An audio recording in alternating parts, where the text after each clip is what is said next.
নমস্কার বন্ধুরা, আমি পায়েল আর আপনারা শুনছেন পিএমজি অডিও। এখন আমি আপনাদের পড়ে শোনাচ্ছি কালীপদ চক্রবর্তীর লেখা গল্প দংশন।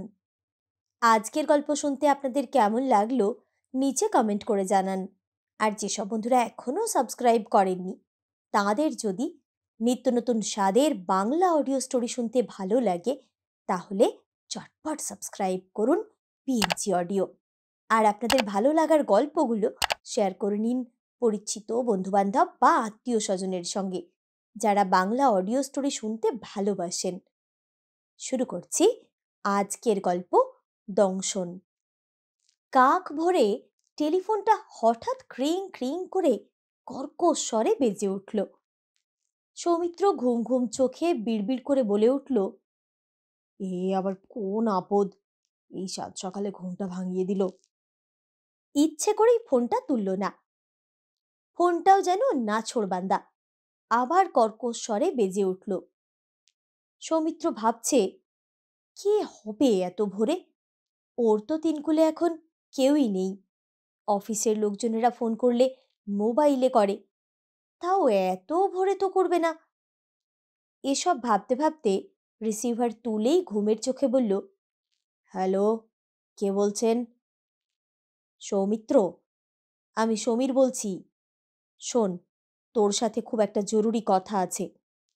তোর খুব ঘনিষ্ঠ একজন গতকাল আত্মহত্যা করেছে। তার শেষ ইচ্ছে ছিল যে তুই যেন তার অন্তিম যাত্রায় অন্তত আসিস। তাই আজ সকাল 11টায় কাশী মিত্তির শ্মশান ঘাটে চলে আসিস। দেরি করিস না কিন্তু। কথাগুলো এক নিঃশ্বাসে বলেই ফোনটা কেটে দিল। সৌমিত্র কিছুতেই বুঝতে পারছে না কে হতে পারে তার এই ঘনিষ্ঠজন। সমীর ওর পুরনো বন্ধু, পাশের বাড়িতেই থাকতো। বহুদিন কোনো যোগাযোগ নেই। বিশেষ করে ওর দাদা অর্থাৎ সুভাষ তার সাথে ওর সম্পর্কটা তিক্ত হওয়ার পর থেকেই সৌমিত্র ওদের বাড়ি যাওয়া ছেড়ে দিয়েছিল। এত বছর হয়ে গেছে, সমীর একবারও ওকে ফোন করে খবর নেয়নি। আজ কি এমন হলো যে কাক ভরেই তাকে ফোন করতে হলো? কে হতে পারে? তাহলে সুভাষদা বা সুভাষদার স্ত্রীর কিছু হয়নি তো? এই প্রশ্নটা তাকে আর বিছানায় শুয়ে থাকতে দিল না। প্রতিদিন সকাল 7:30টায় সাবির মা এসে দরজায় কড়া নেড়ে ঘুম ভাঙায়, তখন সে ওঠে। ছোটবেলায় একটা সময় ছিল যখন ভোর হলেই পাখির কলকাকলিতে তার ঘুম ভেঙে যেত। সকালবেলা হলেই মা রেডিওতে প্রভাতী সঙ্গীতের অনুষ্ঠান চালিয়ে দিতেন। বলতেন, সকাল সকাল গানগুলো কত ভালো লাগে। সত্যি সত্যিই তখন মনে কেমন সতেজ ভাব অনুভব করত সে। বাবাও ভোরে পায়চারি করতে বেরিয়ে পড়তেন। তখন কলকাতার রাস্তায় ভোরে গঙ্গাজলের পাইপগুলো দিয়ে রাস্তা ধোয়ানো সবই যেন কেমন অজানা লাগে তার কাছে এখন। কোথায় সব হারিয়ে গেল? স্বাস্থ্য বইয়ে পড়েছিল ভোরে উঠে পড়া সুস্বাস্থ্যর জন্য খুবই জরুরি। কিন্তু ধীরে ধীরে সব যেন কথার কথা হয়ে রয়ে গেল। আজকাল বেঁচে থাকার অর্থটাও সে হারিয়ে ফেলেছে। স্বাস্থ্যের তোয়াক্কা সে করে না। অনেক রাত পর্যন্ত ঘরে বসে ল্যাপটপে অফিসের কাজ করতে করতে সময় কাটিয়ে দেয়। ওটাই এখন বড় আপনজন বলে মনে হয়। ঘুম না এলে সঙ্গ দেয়। আর টিভির সিরিয়াল ও সিনেমাগুলো অবাস্তব কল্পনা মনে হয়, তাই আর দেখে না। সাবির মা এসে ঘুম ভাঙানোর পর যখন ঘরের কাজ সেরে ওর জন্য রান্না করতে থাকে, তখন সৌমিত্র অফিসে যাওয়ার জন্য তৈরি হয়ে নেয়। মা মারা যাওয়ার পর থেকেই এই রুটিন চলে আসছে। সাবির মা বহুদিন থেকেই কাজ করছে, মা যখন বেঁচে ছিলেন তখন থেকেই। সাবির মার বয়সও এখন অনেক হয়েছে। প্রায়ই রান্না করতে করতে সৌমিত্রকে বলে, দাদাবাবু, আমারও তো অনেক বয়স হলো, কতদিন আর রান্না করে তোমাকে খাওয়াবো, এইবার একটি বউ নিয়ে এসো গে। সৌমিত্রর এই কথাগুলো এখন গা সওয়া হয়ে গেছে, তাই কোনো জবাব দেয় না, নিজের কাজ করতে থাকে। বিছানায় বসে সৌমিত্র স্মৃতি রোমন্থন করতে থাকে। তাহলে সুভাষ তার কিছু হয়নি তো, নাকি সুপর্ণা বৌদির কিছু হলো? ওর চোখের সামনে এক এক করে দৃশ্যগুলো মনে পড়তে থাকে। ওরা তখন পাশাপাশি বাড়িতে থাকতো। ওই পাড়াতে সোমারাও থাকতো। সৌমিত্র তখন সম্পূর্ণ যুবক, কলেজে পড়ে। আর সোমাও তখন পূর্ণ যৌবনা এক অপরূপা। তার যৌবনে তখন বসন্তের দোলা লেগেছে।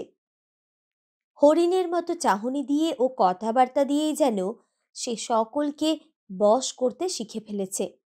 তার চলনে বলনে এক অপূর্ব আকর্ষণীয় ভঙ্গি সকলকে মোহিত করে। তার কথার মধ্যে ও শরীরের মধ্যে কোথাও যেন এক মাদকতার ছোঁয়া লেগে আছে। এক কথায় সে তখন আকর্ষণীয়া এক সুন্দরী মন হরণকারী হরিণী। বাগানে একটি সুন্দর ফুল ফুটলে যেমন সব ভোমরা এসে সেখানে ভিড় করে, ঠিক তেমনই আশেপাশের সব যুবকদেরই লক্ষ্য তখন সোমা। অনেকেই তাকে আদর করে ডাকত সুমি। ওর ফেটে পড়া যৌবন অনায়াসেই কাউকে কাত করে দেওয়ার পক্ষে যথেষ্ট ছিল। তবে ওর শিশুসুলভ ব্যবহার, প্রাণবন্ত উচ্ছলতা সকলের আকর্ষণের কেন্দ্রবিন্দু হয়ে দাঁড়িয়েছিল। একবার মনে আছে, পাড়ার ছেলেদের দু দলের মধ্যে তুমুল মারামারি হলো সোমাকে কেউ কুকথা বলেছে এই নিয়ে। অথচ সোমা এ ব্যাপারে সম্পূর্ণ নির্বিকার ছিল। সে কাউকেই পাত্তা দিত না।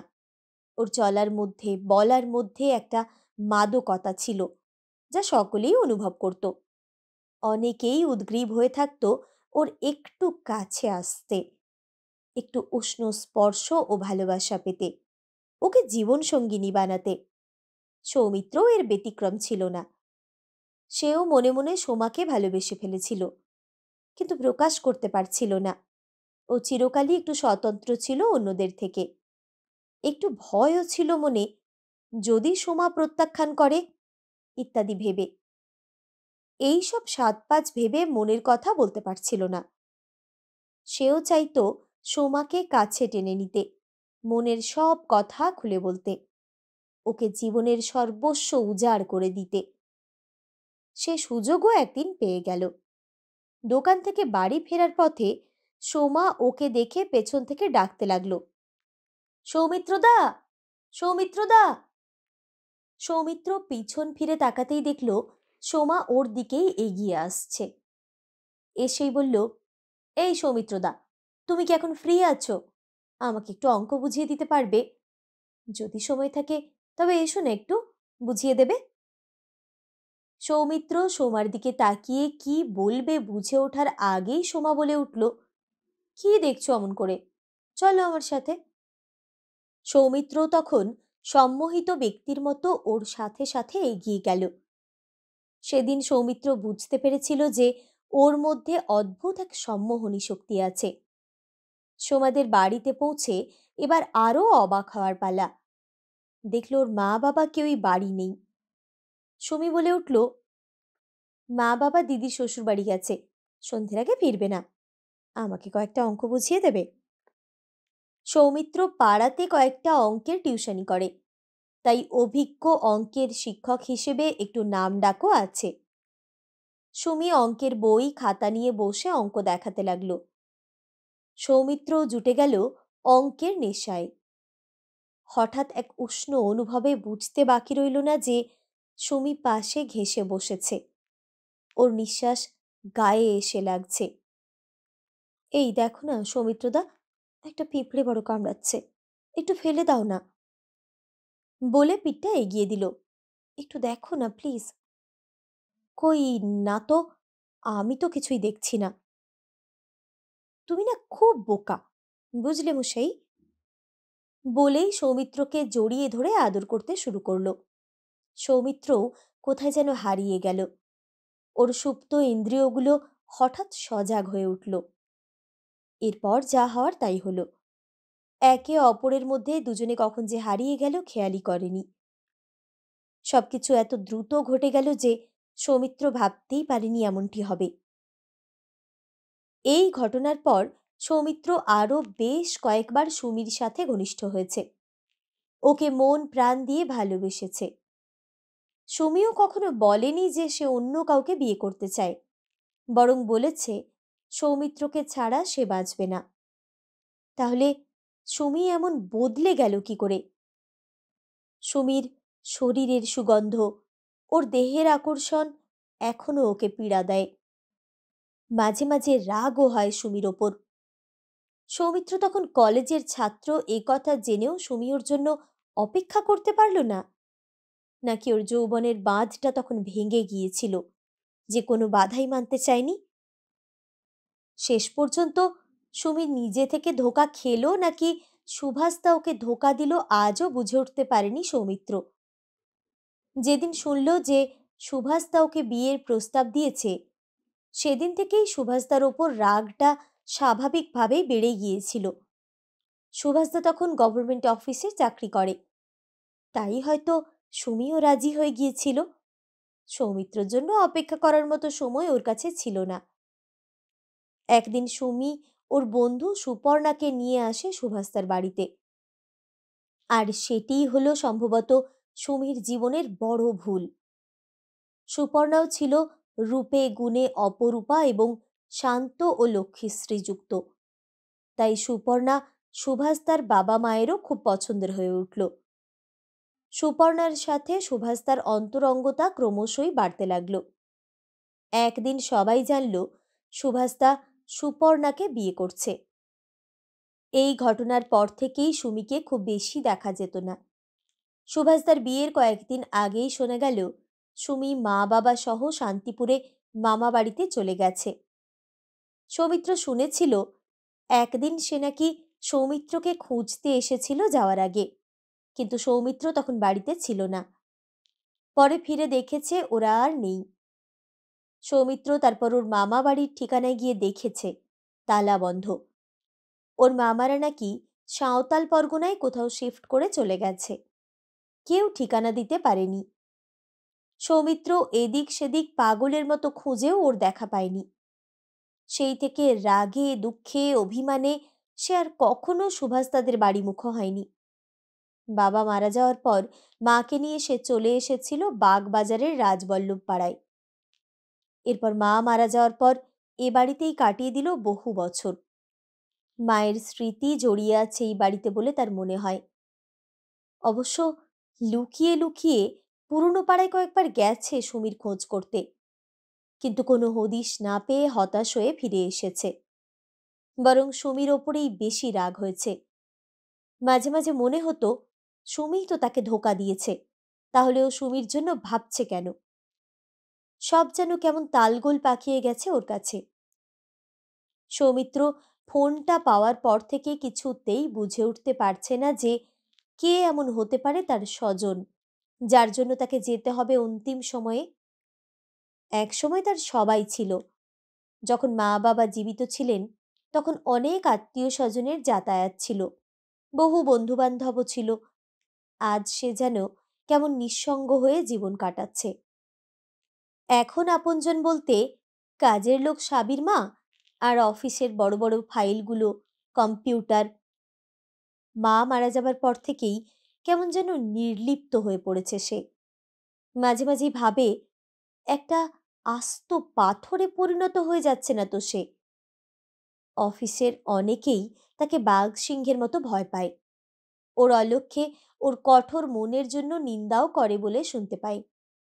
কিন্তু ও আজ কেন এমন হলো তা তো কেউ জানে না, বা সেই খবরে অবশ্য কারোর প্রয়োজনও নেই। তবে যারা সেই ঘটনা জানে তারা তাকে সহানুভূতির চোখে দেখে। তখন আরও অভিমান হয়।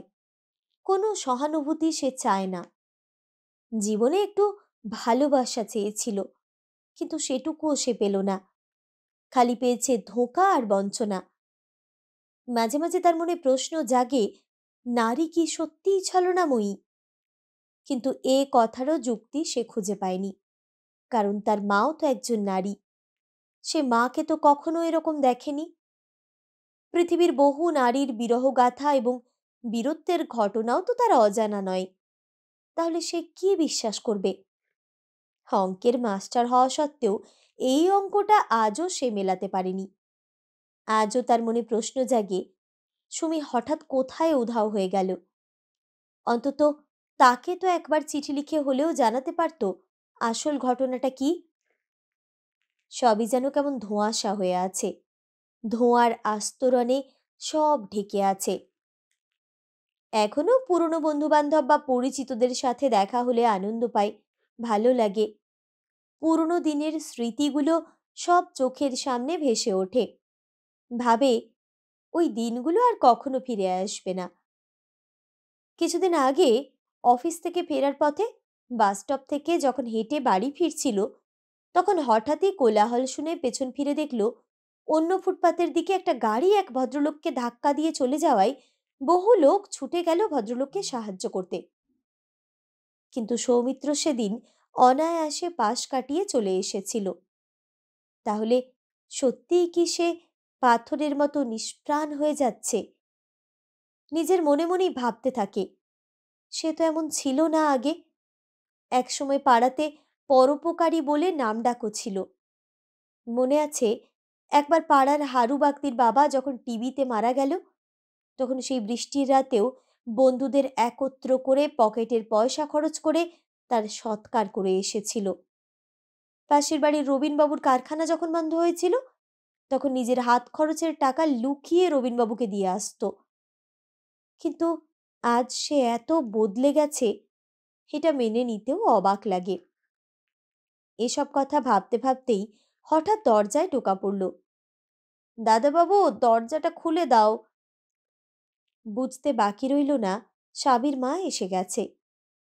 দরজা খুলে দিতেই সাবির মা ঘরে ঢুকে বলল, কি ব্যাপার গো দাদাবাবু, আজ তো একবার ডাকতেই দরজা খুলে দিলে, কাল রাতে ঘুমোওনি নাকি? না, আজ ঘুমটা তাড়াতাড়ি ভেঙে গেছে একটা ফোন আসাতে।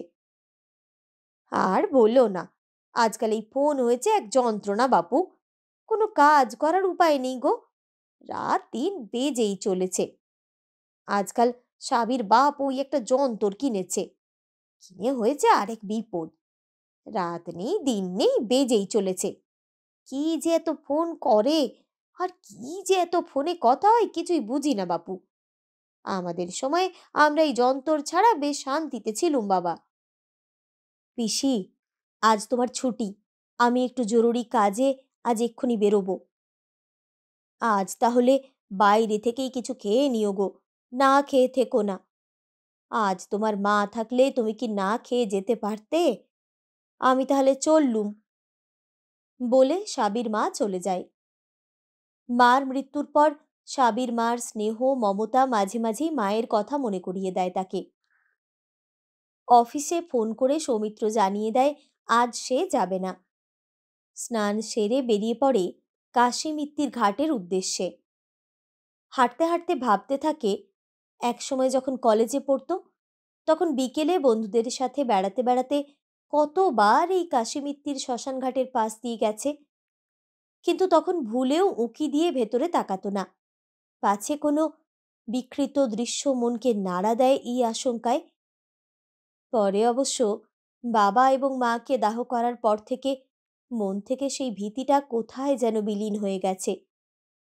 তবুও শ্মশান ও হাসপাতাল এই দুটো জায়গা এখনো সে এড়িয়ে চলে। ওখানে গেলেই মনটা কেমন উদাস হয়ে যায়। শ্মশান ঘাটের যত কাছাকাছি এগোচ্ছে, ততই ওর হৃদস্পন্দন যেন আরো দ্রুত থেকে দ্রুততর হচ্ছে। মাঝে মাঝে ভাবছে, কার আকর্ষণে সে এগিয়ে যাচ্ছে। সমীর ভোরবেলা ল্যান্ডলাইনে ফোন করে এমনভাবে ফোনটা রেখে দিল যে সব কথা জানাই হলো না। ওর নম্বরটাও হারিয়ে ফেলেছে অনেক দিন হলো। মোবাইলে ফোন করলে রিংব্যাক করা যেত। তাহলে কি সত্যি সুপর্ণা বৌদি বা সুভাষদার কিছু হলো? না হলে সমীরই বা ফোন করলো কেন? আবার এও ভাবছে, ওরা আপনজন হলো কিভাবে? আর বাকি রইল সুমি, ওর খোঁজ তো আজও কেউই জানে না। তাহলে কে এমন হতে পারে? বারে বারে এই প্রশ্নগুলো ওর মাথাতে খালি তোলপাড় হচ্ছিল। এসব এলোপাথাড়ি চিন্তা করতে করতে সে কখন শ্মশানের কাছে পৌঁছে গেছে বুঝতেই পারেনি। সম্বিত ফিরল যখন নজরে পড়ল শ্মশানের বাইরে সুপর্ণা বৌদি দাঁড়িয়ে আছে উদ্ভ্রান্তের মতো। তাহলে সুপর্ণা বৌদি বা সুভাষদার কিছু হয়নি এ কথা বুঝতে বাকি রইল না। তাহলে কে হতে পারে? সুপর্ণা বৌদি ধীরে ধীরে এগিয়ে এসে সৌমিত্রর হাতটা চেপে ধরে ভেতরে নিয়ে গেল। কাঁদতে কাঁদতে একটা চিঠি বের করে সৌমিত্রকে দিয়ে বলল, ঠাকুরপো, আমি সুমিকে কথা দিয়েছিলাম আসল কথাটা কাউকে বলবো না। তাই শেষ সময়ে সুমি নিজেই তোমাকে সব লিখে আমাকে মুক্ত করে গেছে। ওকে তুমি ভুল বুঝো না প্লিজ। গত পরশু আমাদের বাড়িতে হঠাৎই এসে হাজির হয়। আজ তুমি না এলে সুমির আত্মা যেমন শান্তি পেত না, তেমনি আমিও আমার বন্ধুর কাছে এবং তোমাদের সকলের কাছে অপরাধী থেকে যেতাম। সৌমিত্র এসব কথা শুনতে শুনতে কেমন যেন কিংকর্তব্য বিমূঢ় হয়ে যাচ্ছিল। চোখটা ছিল সুমির সুন্দর গোলাপের মতো মুখটার উপর। দেখে মনেই হচ্ছিল না যে ও আত্মহত্যা করেছে। সুন্দর গোলাপের মতো রক্তিম মুখটা দেখে মনে হচ্ছিল ও যেন সৌমিত্রর দিকে তাকিয়ে হাসছে আর বলছে, ধরতে পারলে না তো, ফাঁকি দিয়ে চলে গেলাম। সৌমিত্র চিঠিটা খুলে পড়তে লাগল। সুপ্রিয় সমু, আমি জানি তুমি আমার উপর খুব রেগে আছো, তাই এই চিঠিটা লিখছি। তোমার হাতে এই চিঠিটা না পৌঁছলে আমি মরেও শান্তি পাবো না। তাই এই চিঠিটা সুপর্ণাকে দিয়ে গেলাম। আমার মৃত্যুর পরে এটা তোমাকে যে কোনো উপায়ে যেন পৌঁছে দেয়। সুভাষদাকে বিয়ে করতে আমি একদম রাজি ছিলাম না, তাই সুপর্ণাকে এনে আমি নিজে থেকেই দূরে সরে যাই। এ কথা সুপর্ণা ছাড়া আর কেউই জানে না। কারণ যে ভালোবাসা আমি তোমাকে দিয়েছি তা ভাগ করা যায় না। ওদের বিয়ে ঠিক হওয়ার পর ভেবেছিলাম হয়তো তোমাকে ফিরে পাবো। তাই তোমার খোঁজে তোমার বাড়ি গিয়ে যখন শুনলাম তুমি আমার উপর রাগ করে অন্য কোথাও চলে গেছো, তখন বুঝেছিলাম তুমি আমাকে ভুল বুঝে বহু দূরে সরিয়ে দিয়েছ। তাই বাবা মাকে নিয়ে মামার বাড়ি চলে যাই। সেখানে মা বাবা মারা যাওয়ার পর মামির গঞ্জনা লাঞ্ছনা সহ্য করতে না পেরে বাড়ি ছেড়ে সাঁওতাল আদিবাসীদের একটা গ্রামে চলে গিয়ে স্কুলের শিক্ষকতা শুরু করি।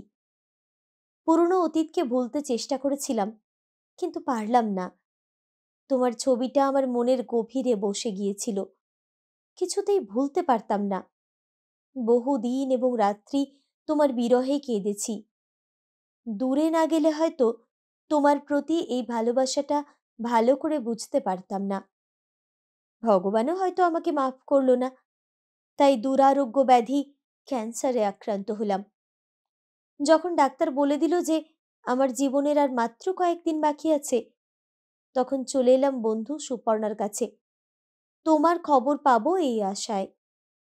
সুপর্ণাকেও জানাইনি যে আমার ক্যান্সার হয়েছে, কিন্তু রাতে যন্ত্রণা এত বেড়ে গেল যে ওদের কাউকে অসুবিধায় ফেলতে না চেয়ে নিজের জীবনকে আত্মাহুতি দিচ্ছি।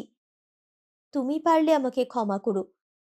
তোমাকে ভালোবাসাই যখন দিতে পারলাম না, তখন এই দুরারোগ্য ব্যাধির ভার কি করে দিই বলো? আমি আজও তোমারই আছি এবং থাকবো। এই জন্মে নাইবা হলো, পরজন্মে আমি তোমার জন্য অপেক্ষা করে থাকবো। আমাকে ভুল বুঝো না লক্ষ্মীটি। ইতি তোমার সুমি। পুনশ্চ আরও একটা অনুরোধ রইল। আমার মুখাগ্নি করার দায়িত্বটা তোমাকে দিয়ে গেলাম। তোমার হাতের আগুন পেলে আমার আত্মার শান্তি হবে ও জানবো তুমি আমায় ক্ষমা করেছ। চিঠিটা পড়তে পড়তে সৌমিত্রর পাষাণ বুকও ফেটে চৌচির হয়ে গেল। চোখের জলের বাঁধটাকে আর কিছুতেই আটকে রাখতে পারছিল না ও। চোখ ঝাপসা হয়ে চিঠির লেখাগুলো অস্পষ্ট হয়ে এলো। অব্যক্ত এক বেদনায় সাজানো চিতার পাশে বসে পড়ে সুমির হাতটা চেপে ধরল।